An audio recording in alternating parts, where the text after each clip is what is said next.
When coming to UK వచ్చేసరికి BTech అయినా complete చేసుకోవచ్చు, బీ ఫార్మసీ అయినా కంప్లీట్ చేసుకోవచ్చు, ఎవరికైనా కూడా ఆపర్చునిటీ యూకే ఈక్వల్గా ఇస్తుంది. సో ఆ విధంగా ఏంటంటే మెజారిటీ సెక్షన్ కి రీచబిలిటీగా ఉన్న కంట్రీ ఏదైనా ఉందంటే that is UK.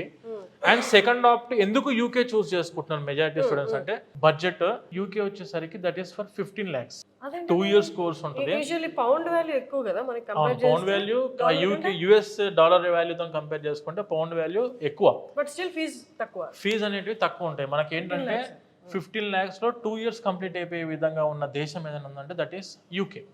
And compare to living cost in US, UK చాలా తక్కువ.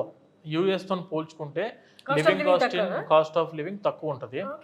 అండ్ దానితో పాటు ఆపర్చునిటీస్ కూడా ఎక్కువ యూకేలో, వర్క్ ఆపర్చునిటీస్ కూడా ఎక్కువ.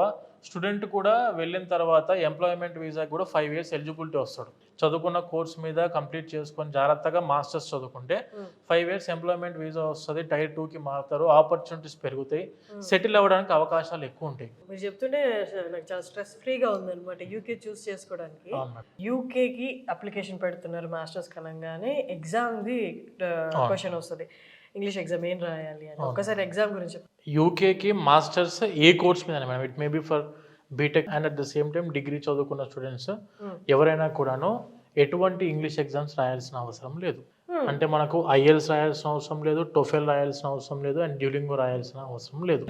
వాళ్ళ రిక్వైర్మెంట్స్ ఏంటివంటే 12th అంటే ఇంటర్మీడియట్ చదువుకునే టైంలో మనకు అందులో ఉన్న ఇంగ్లీష్ సబ్జెక్ట్ యొక్క స్కోరు 65% కంటే ఎబో ఉంటే సరిపోయిద్ది. And at the same time ఒకవేళ 65 కంటే బిలో ఉంది